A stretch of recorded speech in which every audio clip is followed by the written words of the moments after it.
இன்னும் ரெண்டு இருக்குது. இந்த ரெண்டும் ரொம்ப இன்ட்ரெஸ்டானது. யெசபேலின் ஆவியின் தன்மை பாருங்க. 19வது வசனத்தை பாருங்க. புருஷன் வீட்டிலே இல்லை, தூர பிரயாணம் போனான்.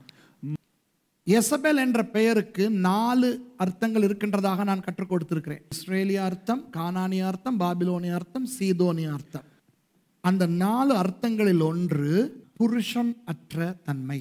One of the meanings is husbandlessness.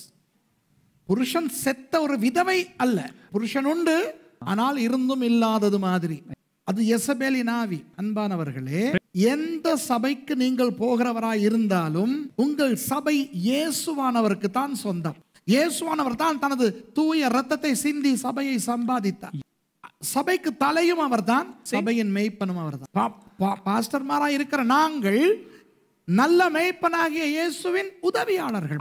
ஆகவே அவர் சொல்லுகிறபடிதான் நாங்கள் செய்ய வேண்டும். அவருக்கு என்ன வேண்டும் என்பதனை அவருடைய வார்த்தையிலே காட்டிவிட்டார். அப்போ கள்ள உபதேசகர்கள் என்ன செய்வார்கள்? இயேசுவானவருக்கு முக்கியத்துவம் கொடுக்க மாட்டார்கள். அந்த வகையில் இயேசுவானவரை வெளியே துரத்தி விடுவார்கள். ஆகவே லாவோதிக்கேயா சபைக்கு வெளியே இருந்து கொண்டு இயேசுவானவர் தட்டுகிறார். வாசற்படியில நின்று கதவை தட்டுகிறேன், திறந்தா உள்ளுக்கு வந்து சாப்பிட்டு குடிச்சு நல்லா இருப்பேன்டா. இயேசுவானவர் அந்த கள்ள உபதேசகர்களுடைய சபைகளிலே கிடையாது.